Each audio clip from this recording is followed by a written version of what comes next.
Okay, I think we'll go ahead and get started on time. Welcome to the snowy day in April. We are here for the town hall presentation on undergraduate education. I forgot my glasses, so Jay was nice enough to let me borrow his, and they're perfect, so I will be able to read my papers. Jane Jensen is here. She is she walked in just right at the right time. She is the co-chair on the undergraduate working group. I'm trying to look around the room. I don't see anyone else from our working group. But again, we are here to focus on the undergraduate portion of the See Tomorrow strategic plan. If you've heard my presentation in the past few days, I've always started out by talking about the beginning when I was asked to co-chair, the working group for the undergraduate education. And I remember getting the email, and I went to my dean and I said, well, sure, I can do this, because I thought, well, we would meet about 4 or 5 times, put a report together, and then it would be filed away, and that would be it. Okay. The provost has actually proved me wrong on that. Okay. We have been working very, very hard since December. A number of students, faculty, and staff have been involved in this, and that is the exciting part, is the students, staff, and faculty have actually put this together, the draft plan. And the provost and the president are definitely listening. So the first slide says we do want your feedback. This is a crucial time of the planning process, because it's a time where we present the draft and then you give feedback on what we have missed or suggestions on the things that we are presenting. Okay? This is the timeline. If you've heard the president or the provost present, you have seen this slide already. So this is basically showing the phases that we are going through. We have December is when we actually started. We did some research, collected some data, and we ended up with a trend report that has already been distributed that you should have already seen by now. Phase 2 was actually putting the draft together. We are now in phase 3, where we are trying to get feedback from the university community. Phase 4 will start working with this feedback and putting together a revised document. And the provost has said that if we are ready, we will go to the board in June. Okay? After that, we will actually have an implementation plan that is put together with an implementation committee. Okay? And then, as you can see, the plan goes all the way out to 2020. Okay? So there will be adjustments throughout that entire time. Okay? Hannah is actually here, who's been working closely with the provost on this. She can answer questions regarding the process on their end.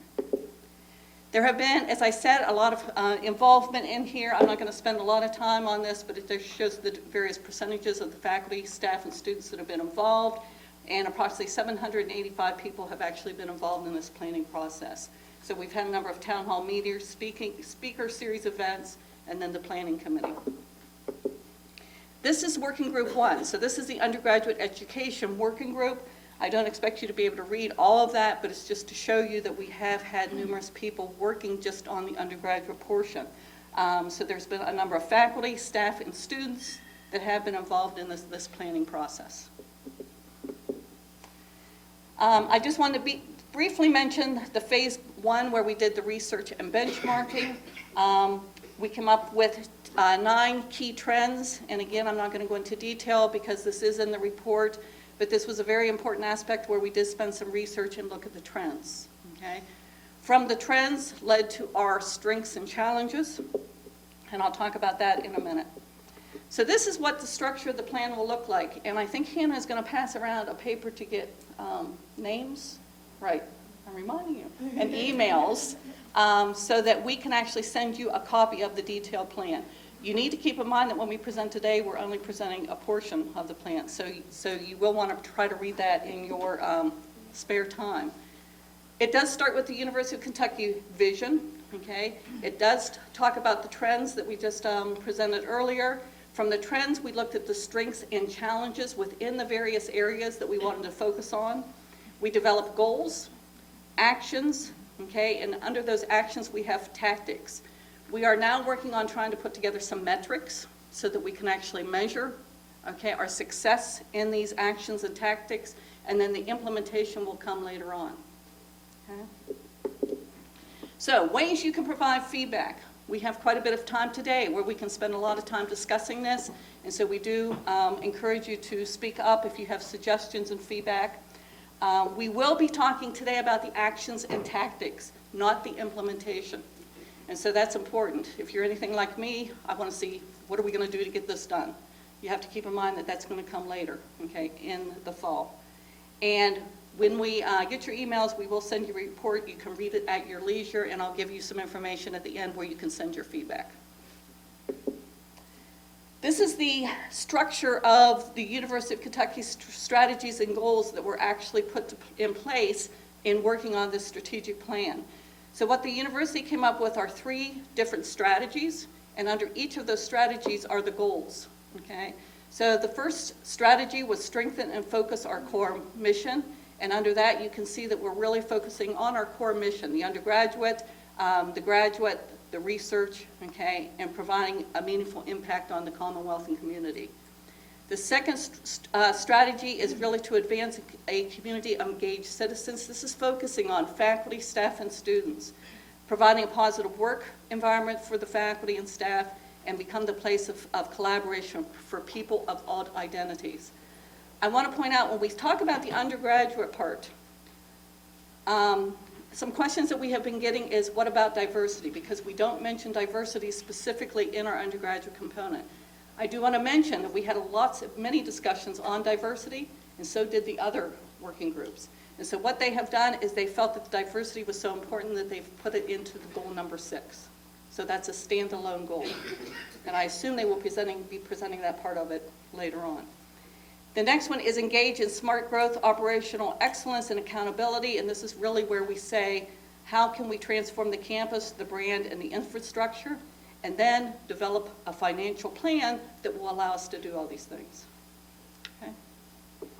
So we are going to focus on goal number 1, create a vibrant undergraduate learning community. I want to start with just kind of talking about the strengths that we discussed, and then the challenges, and then the opportunities. So here are the list of some of the strengths, examples of those that we came up with. The first one is UK has experienced 5 years of record-sized first-year classes. Those classes continue to be of high quality, okay, where they're above the national average. Significant growth in our merit scholarships. We've gone from 25 to 105 in 2 years. It places UK among the 10 public institutions, top 10 public institutions in the country. Our living learning programs are expanding. You can see that if you look around at all the construction. We are growing from 13 in the fall to 18 in 2014, and we do have plans to grow further. And so that's definitely one of our strengths. The honors program has expanded from 750 students overall in 2010 to 1,400 students in 2014, and they have a goal of expanding to 2,100 by 2016. Online credit hours have increased from 2008 to 2013, and then our UK core revision is one of our strengths, where we have actually emphasized inquiry-based learning and competency-based learning outcomes. So we can actually be a leader in that area. Now for the challenges. There's always challenges. Among the 11 benchmark institutions identified by the 2011 University Committee, we actually rank 10th in our first to second year retention rates. And our retention rates throughout, okay, are very poor, and it's something that it's a challenge that we really need to work on. This is interesting that even though UK's first year students exceed the performance of their peers, there's a national survey of student engagement benchmarks. Our UK seniors rate UK more poorly than their counterparts at other research universities. And these are the areas: academic challenge, enriching educational experience, and the supportive campus environment. Okay?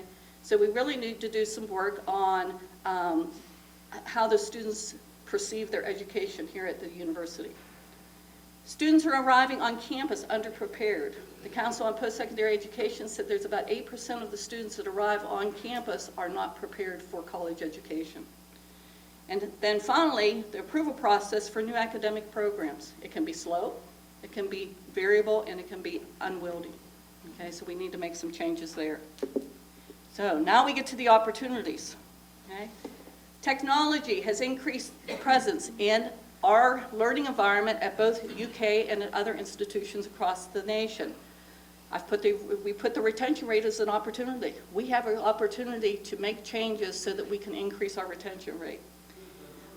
Given this distinctive depth and breadth here at our campus, we have the opportunity to develop some multidisciplinary, transdisciplinary degree programs where we can revitalize our educational offerings. Okay? Because we are classified as a research university with very high research activity, we can actually get our students more involved in research, okay, and get their students involved early on.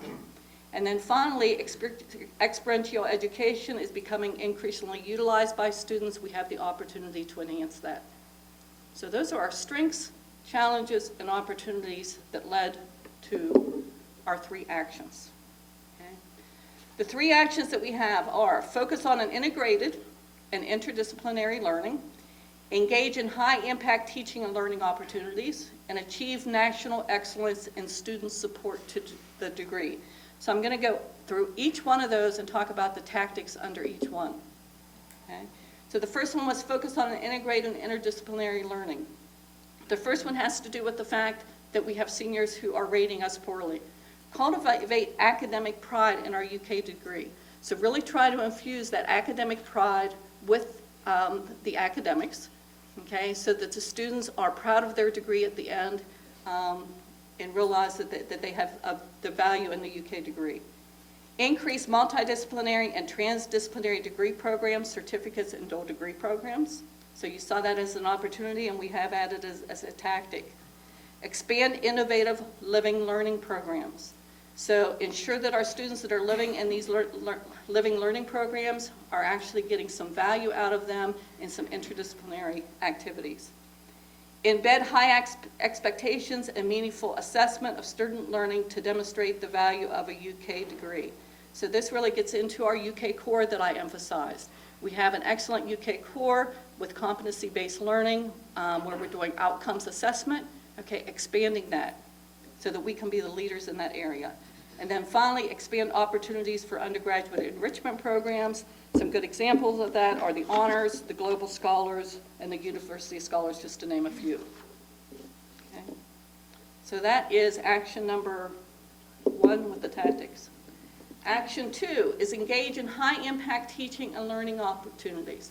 So we do have the opportunity to bring technology more into the classroom and promote the use of innovative pedagogical approaches. This goes beyond online classrooms. Okay, we've talked about flipped classrooms and other uses of technology here. Collaborative learning. Develop measures of instructional quality. So actually provide recognition for quality undergraduate instruction, co-instruction, and create opportunities for the development of new instructional practices. Okay? And reward excellent teaching in the classroom. The next one is increase and integrate undergraduate student participation and research. Okay, I've already mentioned this is an opportunity. We have excellent research going on here. We have students who come in who really want to get involved in research. And statistics show that those students who want to go to grad school and they get involved in research early, that they really do retain better in the programs. So really getting students involved early in research. Increase and integrate student participation in experiential education and service learning. So this includes co-ops, internships, and really getting the hands-on experience during their academic time here. And then finally, expand opportunities for learning abroad and engage the international community of the campus in Kentucky. Okay, and then finally, our action 3, achieve national excellence in student support to degree. This is really where we're focusing on the retention issues. So we want to create a comprehensive transition model, and I'm sorry that picture is hiding the word, from recruitment or transfer to the graduation. So really come up with clear pathways for completion of the degree, so that the students know what they have to do from the beginning to complete that degree. Improve the quality of academic advising. So this is where we really critically examine the quality of our academic advising and we make systematic changes that are going to benefit our students so that they get the correct advising that they need. Blend advising and career services to improve the student experience and placement rates. So this is really where we let the students know at the beginning, okay, what they're working towards, okay, what career are you working towards? And we actually blend the advising with those career services so that they can work towards that final goal. Develop predictive analytics of student progress. So this is really looking at our student alert system, expanding that system, improving that system so that we can detect students early on both academics and behavioral issues that will help us advise them so that they will stay here. And then finally, engage in college readiness and pre-UK programming through direct activities and partnerships. And this really gets to the point of some of our students are definitely coming in unprepared, and that's part of our retention issue. So can we work with the high schools, teach the teachers on what they need to get through some of the programs, and also have bridge programming, summer camps to really prepare our students for the college opportunity. So those are the 3 action items. The next thing that we will do is, how do we measure these success items? So we will have metrics that would provide a quantitative outcome and then predictive indicators. We will then talk in the fall about how to implement these ideas, so there will be an implementation committee that is put together. And it is important to remember this is a 6-year process. It will change within that 6 years as we go on with the process. I just wanted to show you some metrics and measures that we've come up with under each action item. This is work in progress. Okay, these are just some of the ones that we have come up with as part of our working group. But we are working with the provost and the rest of the committee to look at these. And that's for action 3. These are examples of some implementations. So our working group actually got to the point where we said, okay, here's some examples of some implementation that we could do.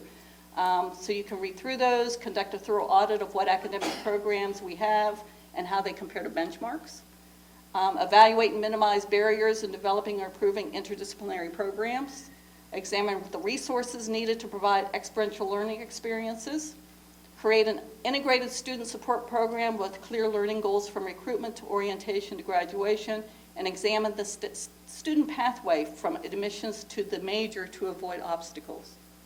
So a lot of those implementation plans are actually evaluation of what we're doing, okay, and trying to improve. So that's just an example. Again, there will be an implementation plan that will come later. So now I want to open it up to discussion, questions. This is where Jane, with her education background, really does well because she can answer lots of questions. Phil? Well, I want to commend you. I think there are a lot of good ideas here, and we're thinking about, and I appreciate the effort your committee's put in. It's always an opportunity for us to challenge those efforts. But I want to be more constructive, except that there's one piece that really concerns me, and that we don't seem to be talking much about the possible quantity-quality trade-off. And I'm curious that you have as a strength the fact that we've increased the number of undergrads. And I'm worried that we may be at a point of saturation, that without increasing the number of teaching faculty, increasing the number of advisors, staff, that we may be unable to really provide the kind of quality that we need. In my own department in psychology, I think we've got a great curriculum. I think we can do a good job, but we're just simply inundated with the number of majors. So I think there's some points on campus at which the sheer size of the undergraduate population is itself a major challenge. Yeah, this came up yesterday after the Senate meeting as well, as you can imagine. The recording. For recording. 2 things. One, if you've looked at previous strategic plans, there's general mention of retention, but there isn't as much specific about the nature of the strategies to address that and to address quality of instruction and quality of experience. And so I think what many of you, I see a lot of people in the room that are in academic affairs and student affairs, and you are seeing things that we already do. But we don't necessarily do them with the plan saying, you must do this, and we must measure this, and we must make this happen. So I think there's a certain amount of will on the part of if the trustees approve this and if the administration gets behind it, there's a certain amount of strength of will, meaning that the resources to do these things, if we don't do them, then we get measured on it, and when we have to do something different. So in the past where we've had to beg for resources, we might be in a better position to say, these are the resources that are needed to execute the plan that you approved. So I think that's one aspect that's different. And then the second thing is a question of economies of scale. And I don't know if this is true or not. I don't know whether we may be at a critical mass. One of the things that came up often, our committee has people from professional schools and arts and sciences, was the problem of bottlenecking. For example, nursing can't take more students right now. So we have students going into nursing, and this addresses the pathway issue. We have students coming into nursing who can't possibly make it into nursing. And yet, as freshmen, we're not telling them, you're not going to make it. We're treating, we're like Wobegon. All of our children are above average, and you're all going to make it to your dreams. But we don't, so we have these bottlenecks. So when we say growth, at least from our point of view, it's careful, it's measured, and we have if there's an area that has an overabundance, that's one that they start working on other kinds of systems. If there's an area that needs growth, that's where we push some resources in order to get that growing. So I think we have to be careful about the growth, which has not necessarily happened yet. Yeah, I appreciate that. Just one quick follow-up. Maybe then having some indication about our sensitivity to teacher-student ratio. Yes, So an and I indication think, that we sort of highlight where these resources are going to have to flow. And I think we may want to think about having more teaching faculty. and I think we need that language in here. Yeah. So one of the, again, if it's not clear, this is a living document, this is a draft, this is in some of the titles of things. You'll see is it yesterday? Yes. Even just yesterday, we were wordsmithing the names of some of these strategies. So it's recorded, we can get it in there that the teacher-student ratio needs to be something that's both measured and thought about in the front end. We'll make it. Jim? Yeah, I think one of the things that was interesting to me, and obviously speaking from my perspective here in my role on campus in academic enhancement, but the idea of that you talked about, Kim, on one of the last slides there, by creating an integrated system of student support from recruitment through orientation into graduation. Obviously, we all know there's a lot that happens between orientation and graduation. But in action item 3, under some of the tactics there, I think there are a lot of really great points there about some enrichment opportunities, but I didn't see as many points there about support opportunities for students. And so I don't know if that was something that had been talked about or sort of where that part was in the process. I think that there's a lot of hidden implementation ideas in this strategic language. And so when we talk about an integrated transition model, we did as a group, there was a lot of brainstorming, for example, about just starting off when we do recruitment. Right now, recruitment happens through the admissions office. There is some interaction between student and academic affairs and the high school students who are being touched through our recruitment efforts. But are we necessarily putting, with learning goals, are we necessarily talking to high school students about how to prepare to be a UK student, how to imagine a career after being a UK student that embraces all of the breadth of all of the programs we have? That's just one end of it.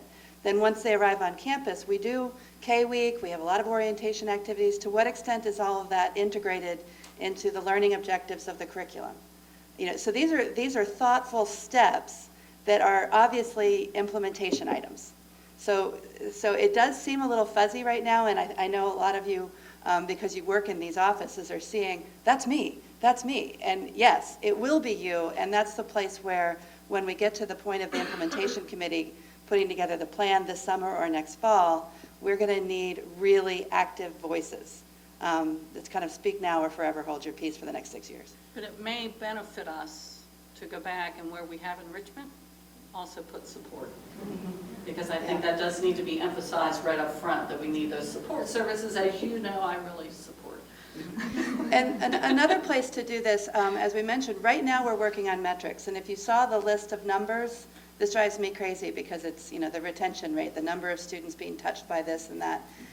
We don't necessarily, if we put metrics in saying the number of students who receive academic support if they for courses with a high DEW rate, right? That could be a metric. We can put that in. If we put the metric in, then we have to be held ourselves accountable to it. So the implementation plan can be pushed by what we're measuring. So again, now's the time to say, if you know of a data point we already collect, we can put it into the plan now, and these things will be adjusted over time, of course. Yes? I work in a research unit on campus that serves multiple colleges, and I've had the opportunity to work with a lot of undergraduates doing research. Unfortunately, the pathway right now, from as I understand it, for them to do so is to find a faculty member that is willing to take them on more or less as a philanthropic endeavor and fund them through their research dollars, which the faculty seem to feel is an inefficient use of their research dollars.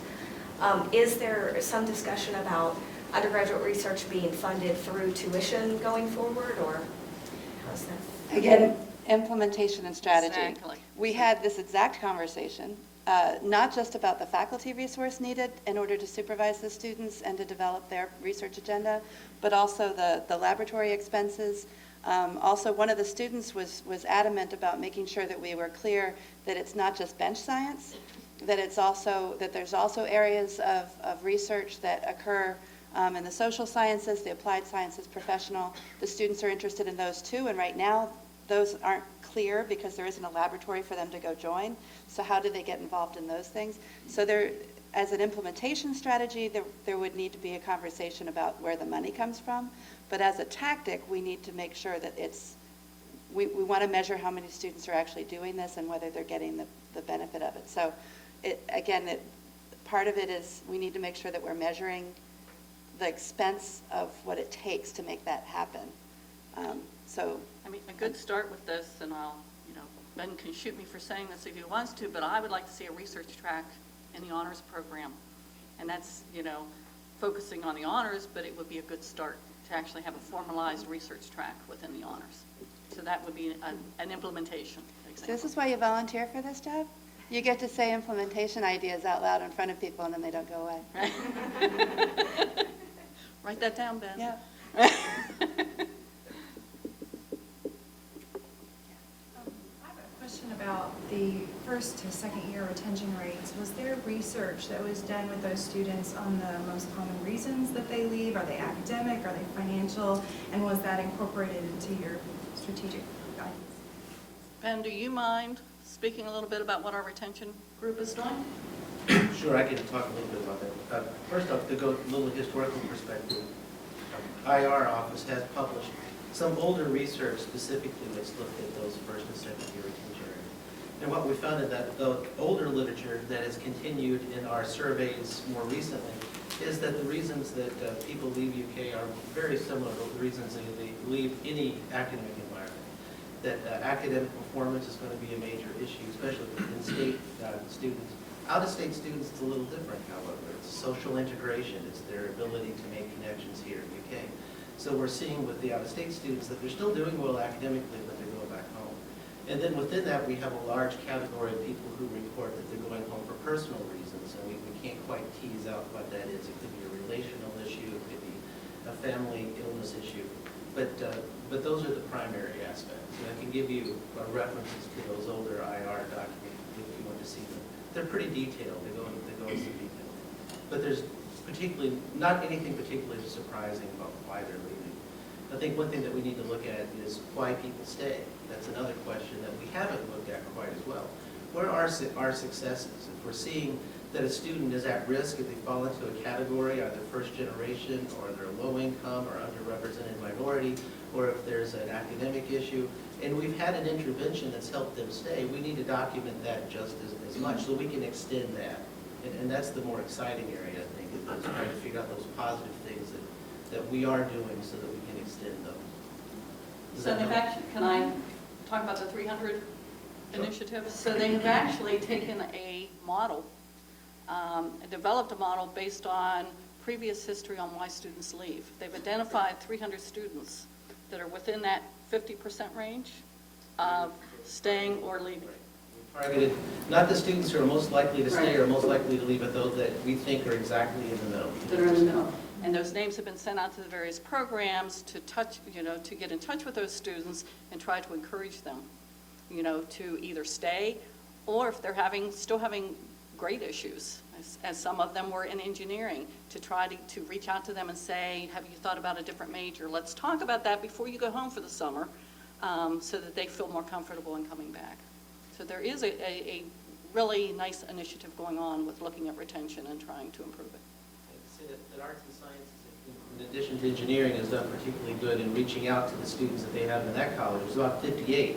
And they've touched each of those 58. They've had conversations, hour-long conversations, or longer with each of those 58 students to help them identify what they might do to stay here. So our ultimate goal with the 300 is, if we're looking at students who are 50-50 to stay, you can expect that 150 would stay, right? Just the law of averages. We're trying to turn that 150 into 200 or 225. And Ben is on our working group. I didn't see him in the audience when I first mentioned that I didn't see anybody, so Ben, feel free to chime in with questions. Oh, and Becky's here. Oh, and Becky's here now. See, I didn't see you all. Okay. Yes. My name is John Garrett from Undergraduate Studies. One of the points that showed up that I was kind of surprised at, and I had some concern, I'd like you to maybe clarify this. The seniors that are saying they're not getting the support, what are some of the issues that they're indicating that they're getting lack of support in? It's from NESE. So it's, if you're familiar with the National Survey of Student Engagement, it's the group of survey items that they put as into measuring that particular attribute on the survey. So I don't know what the item response is on that exactly, but, and again, NESE is only given to a certain number of freshmen and seniors. It's a sample. It's in order to give us campus indicators. So if we're going to use it as a metric or an evaluation tool for how we're doing specifically in different programs, we're going to have to come up with better metrics, better ways of assessing that. I know that it's been mentioned the possibility of doing a mandatory graduation survey. You fill out your paperwork to graduate, you fill out the survey on the way out the door. There's pros and cons to that kind of survey instrument, but it would give us a more accurate senior survey on those kinds of points. So one of the action items we might have in the implementation is to develop something that would answer your question more accurately. But we do know it's an issue generally from the NESE survey. I can say that the complete survey results, Tara, right, they're available online so people can take a look at those results if they want to. But two particular areas that we've already mentioned, undergraduate research. There's a higher percentage of freshmen who say they want to be involved in undergraduate research than there are seniors who report they've actually done that, for example. So we want to go back and look at that. Another aspect is that a higher percentage of freshmen report being involved in some kind of co-curricular activity than the seniors do. So we seem to be having less engagement over 4 years as opposed to more engagement. You would think that seniors would be more engaged because they would understand more of the opportunities. On the other hand, maybe they're all working off campus, so they can't be as engaged. But those are the kinds of line items that you can see there. Mike?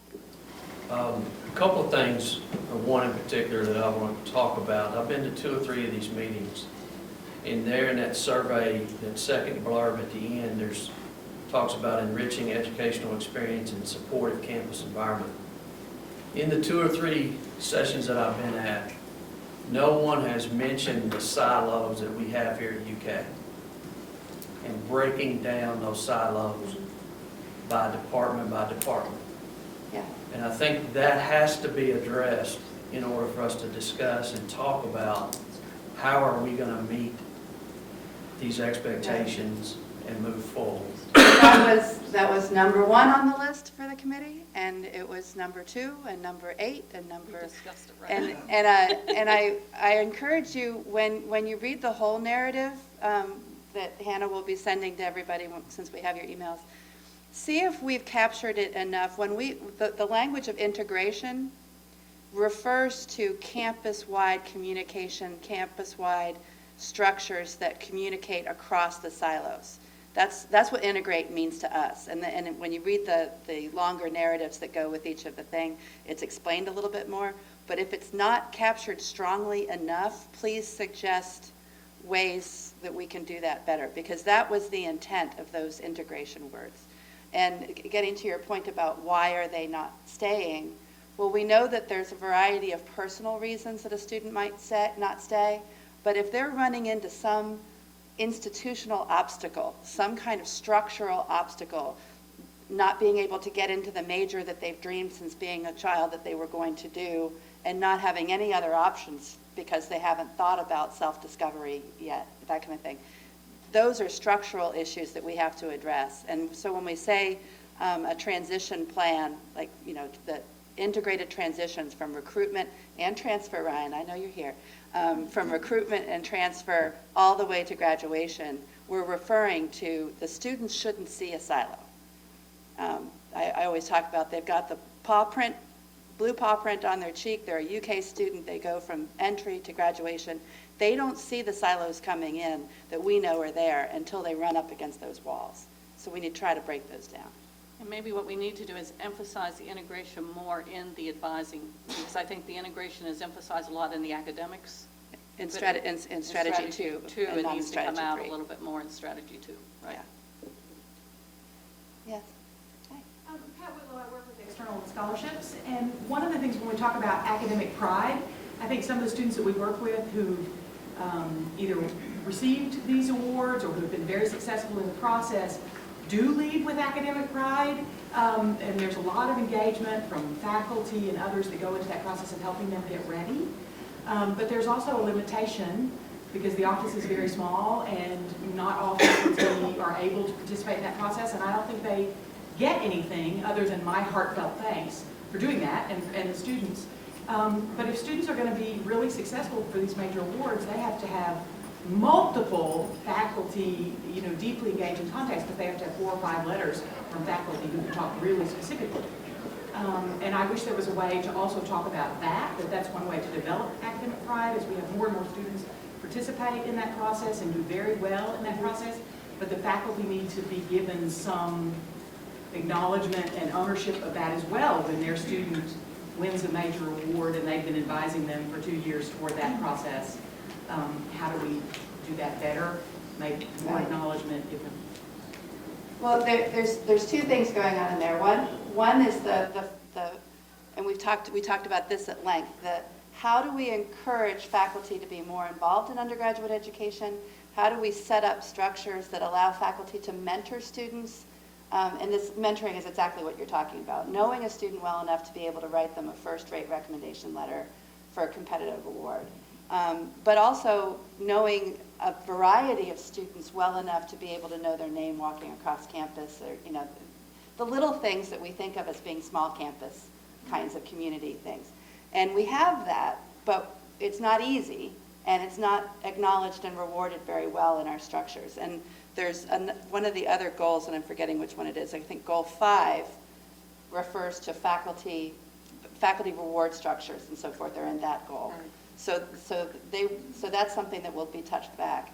So that's a really sticky problem that's hard to do. The other piece is the students who are in these enriched programs, by growing the honors program and by I believe there's ideas for integrating more of these different programs together.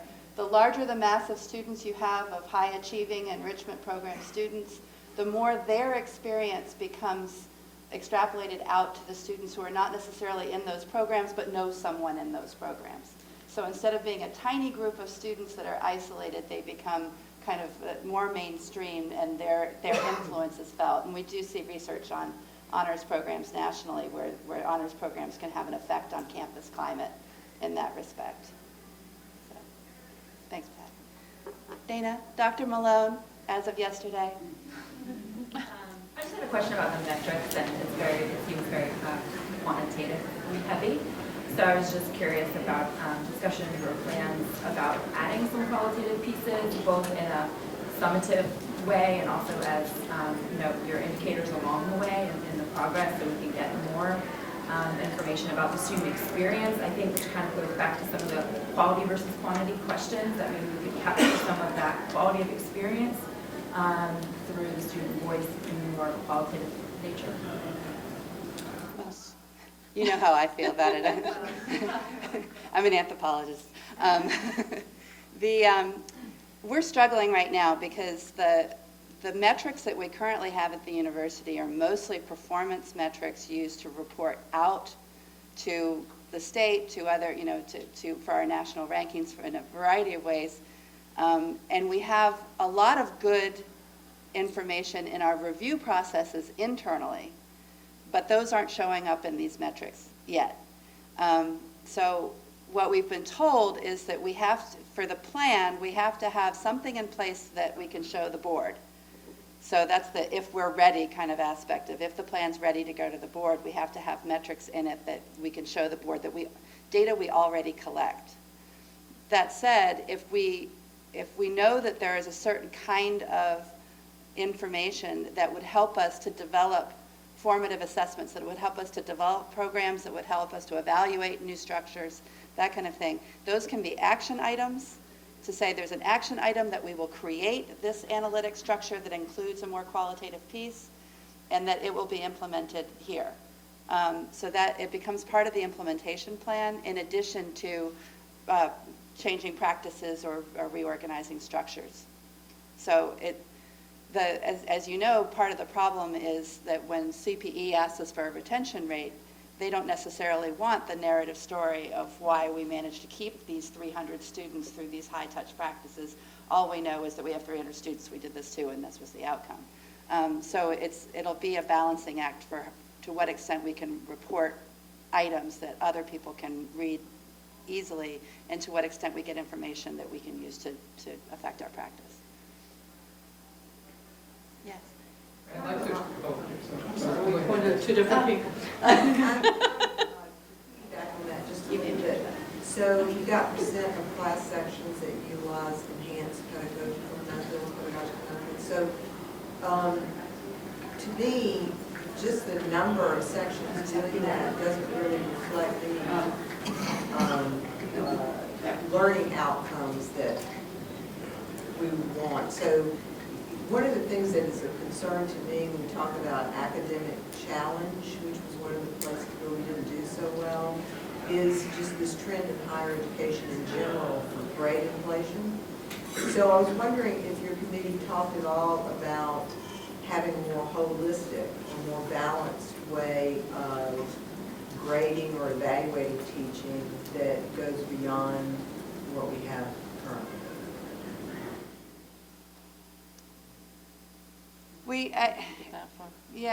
I don't think we didn't go as far as what you're talking about. And I mean, as a group, we kind of, it was like teaching and learning, whole big issue, not enough time today to talk about it, moving on. Not that it's not important, more that just the committee didn't, we just didn't get into the issue as deeply as we did some of the other student issues. Again, these metrics are no good when it comes to actually trying to help develop programs, faculty development programs, for example, that kind of thing. We need different kinds of metrics to see whether we're being successful or not. Just as an example, it's been driving me crazy is the whole, we keep counting innovative technology use as on the number of online courses. And no, that's not innovative technology use, that's an online course. It might be innovative, it might not be, we don't know. So this is one of those places where I think there needs to be work. The question is, have we captured in the strategy and the tactic, have we captured the nature of the intent enough that the implementation team will have to answer to it?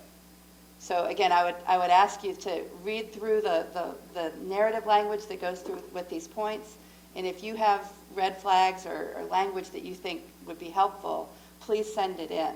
And what the integration team, if I get it right, of the strategic plan, they'll take all this feedback and look for themes. And this is a theme that is already coming up, I can tell you. So if you have more specific, that will be helpful, because we didn't have time as a committee to get into it very much. It's on the radar. Becky, do you want to talk to it a little bit, because this is it all of... How we're going to measure teaching. Yeah. We talked about it, and of course it's a challenge. What you don't want to do is a system where it's either exclusively student evaluations, because there's the concern about grade inflation. If you give all your students an A, they're more likely to like you. How do you might, we talked in College of Medicine about putting in, classroom visits and all of those kinds of things. Obviously, all of that takes time, but I think as we go to implementation, it's going to be important for all of us to weigh in on how to do that. I do believe we need to measure it, and I think this came out as we talked to the group. There was a general feeling among the faculty that excellent teaching is not truly rewarded here. You do it because you love your students. But that we need to be looking at how do we encourage people to do that? How do we acknowledge people are truly doing something special in the classroom? So any ideas you have on how, metrics are hard on that, but how do we move that forward? It's something we struggle with, and we don't have an exact answer yet. Yeah. Quality teaching and quality mentoring should not be, as you pointed out, a philanthropic endeavor. So on that point, I think bringing up what Phil Kramer mentioned earlier, and we've heard it a couple of times about quantity and quality, maybe we already have some matrix that we could look at. When we started to lower the standards at UK for entering freshmen a while back, maybe Phil knows the year that happened, what did our retention rates drop to after that? And then with great inflation, we try to keep those freshmen going, so we keep retention going too. So I think those are really issues that we have to look at. The point about helping those kids on low scores that come in and keeping them going, like the 300, Kentucky State has something in place that seems to work pretty well. I've heard from some colleagues up there, is the students that come in with low ACT or SAT scores, they actually have summer programs for them, and to teach them how to study and how to prepare for college before they get in there. Once they implemented that, their retention rates went way up. So those are some fixes, but it costs money. It takes people to do it. Who's going to do it? I'll address the second point first, the helping, what we call the app students, the students whose ACT scores fall below the CPE cutoff. And we already have the app program, which is run through Academic Enhancement. All of those students must receive a developmental education intervention. It doesn't have to be a class. In some cases, it's a series of appointments with an academic support, a trained academic support counselor, or they're in a class with that focuses on their area, whether it be math, reading, writing, and so forth.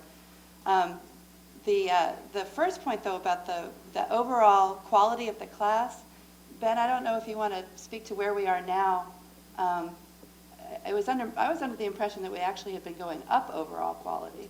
We've been going up. And the general trend has been going up with the exception of one class, and that was 2006 when it was a dip. This next year, I think there's going to be a slight increase in the overall ACT comp average, a little dip in GPA, because the general trend is to go up, at least for the last. What's the standard deviation look like? What's our lowest end looking like?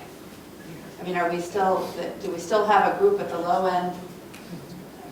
Because we've been increasing the overall size of the class, we haven't been able to cut off the tail end of those students. And that's essentially what you're talking about. But they get caught in the app program. And to be frank about it, the easiest way to address the issue of the 8% underprepared that CP recognizes is not to accept that 8%. Right? But what would that do to the overall class size, and what would that do to other aspects of our mission?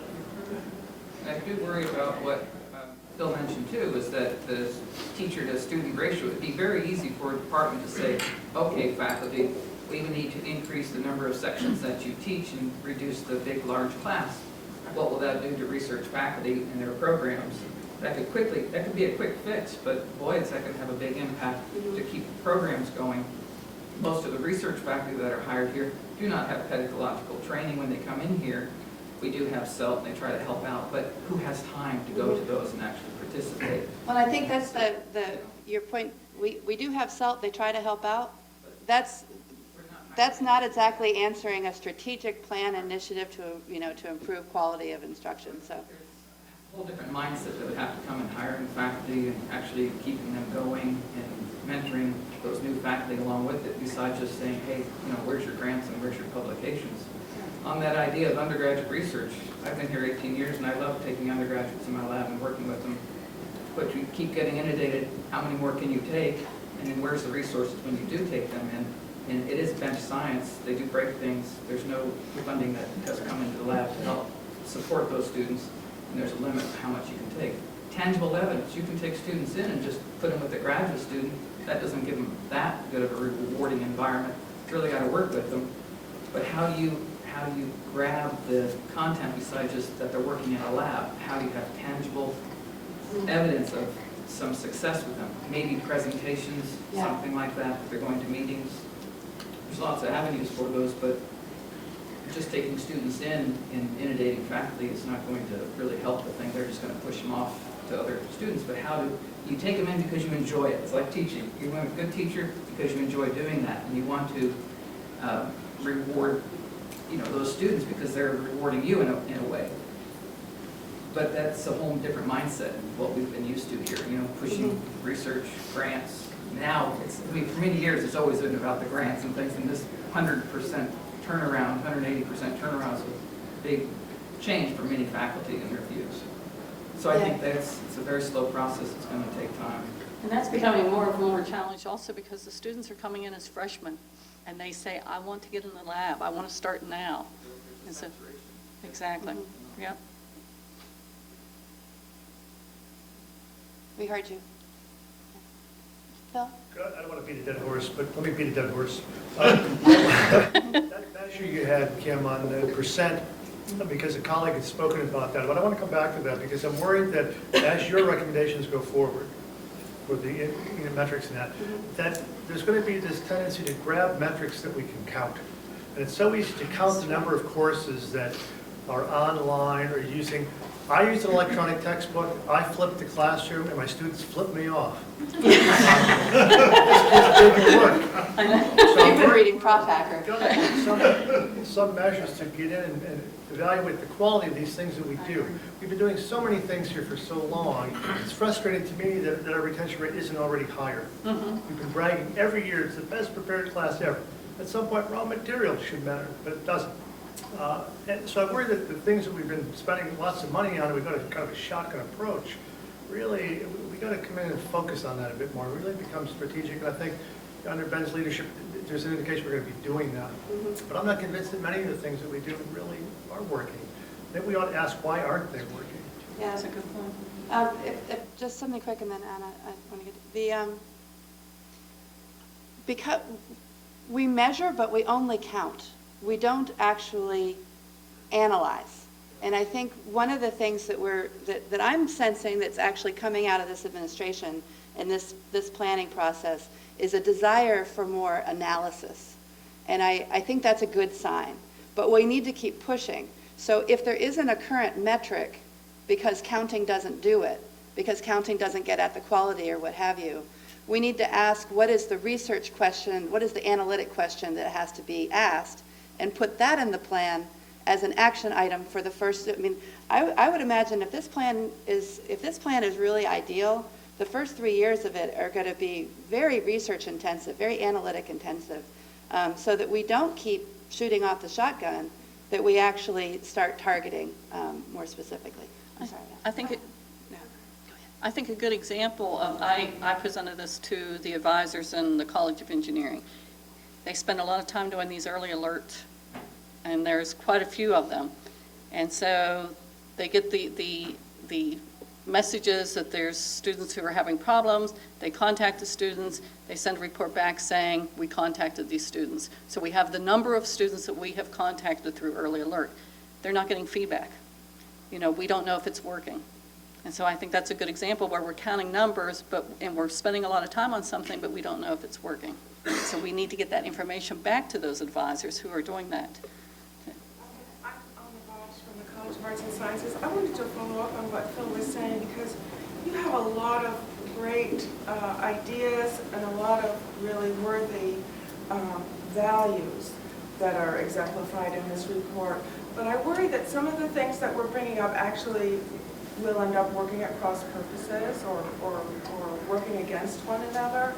So for example, I really do believe that our retention and graduation rate is the single most damaging aspect to our reputation and to our success as a university.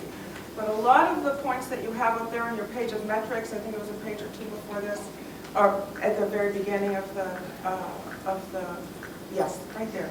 A lot of those points in actions 1 and 2 especially, they are not going to help you get to a better retention and graduation rate. So for example, several years ago, the University of Texas at Austin did an extremely thorough report on how they could improve their graduation rate above, I think it was something that we could only dream of, right? Above 65%, you know, at the four-year rate or something like that. But they made a lot of really hard decisions in putting that as their top priority.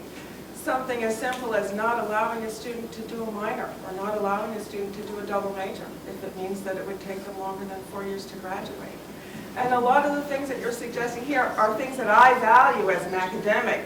The number of new certificate programs, the number of multidisciplinary programs, the number of dual degree programs and things like that. Those are going to make students take longer to graduate. Those are not going to shorten time to graduation. Although ideally they might have some effect on the front end in that first to second fall retention rate if students find programs that they're interested in. But what I don't see in this whole presentation is an overarching focus on retention and graduation. There isn't.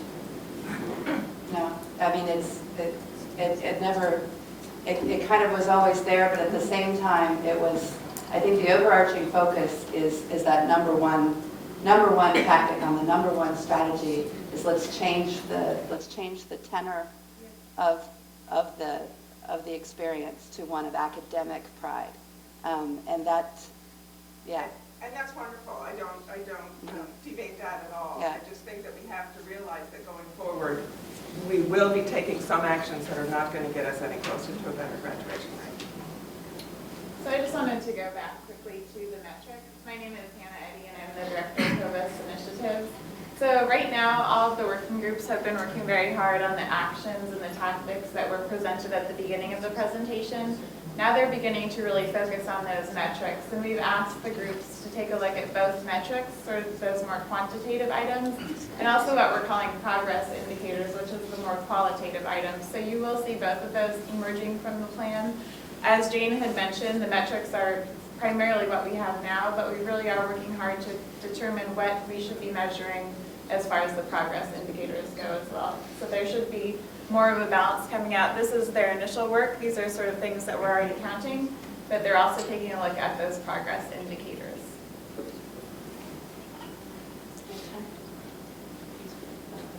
Yeah, I think we're going to tell. Okay. Dana? Oh, I just had a question about, is there